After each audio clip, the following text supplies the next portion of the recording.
Good morning mga idol. Natakaron diri asa Likdanao Park. Nagkuanta sa atong routine nga walking ba. Ano atong mga exercise na to tirada ka early morning usahay hapon pud kay aron nga ma-maintain na to atong kuan ani atong pasingot kada adlaw mga idol.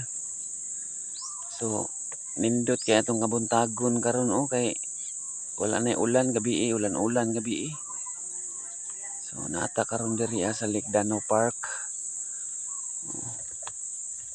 Chill ra kayo ang view mga idol. Mingaw pa kaayo kay wala pa may mga turista kay buntag pa man sayo.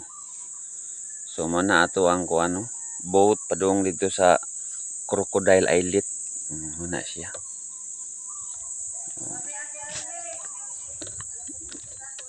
Muna atong Likdanao Park.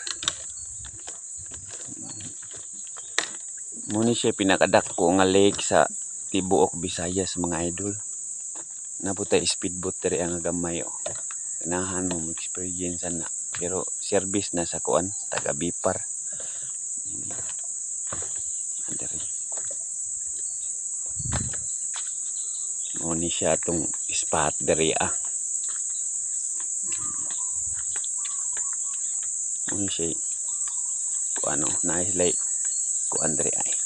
Muna ang landmark. Likdanao Park. So nindot kaayo ang kuan sa morning mga idol okay. Bugnaw pa kaayo ba. Murag golf course Kalmar kaayo atong kuan ra kay ni siya mga idol kay duol ra kay ni sa muang puy-an kay 300 meters ni siya padung sa mua. So mo na nga makalaglaag ra kay ta diri. Nya kana siya mo na ang kanlingi restaurant kana diha. Restaurant na siya na swimming pool sa babaw. Napo na siya mga rooms pwede mo mga on dito. Napo diri ang papatasi kana kana diha. Order mo diha na siya mga budget meal diha.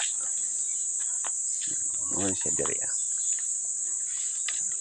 itong Camotes Island protected landscape and seascape. So part ni siya sa protected landscape mga idol no.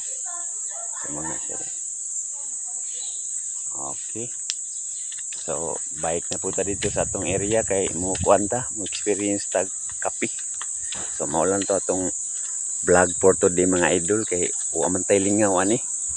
Sige bye-bye. Good morning atong tanan diha.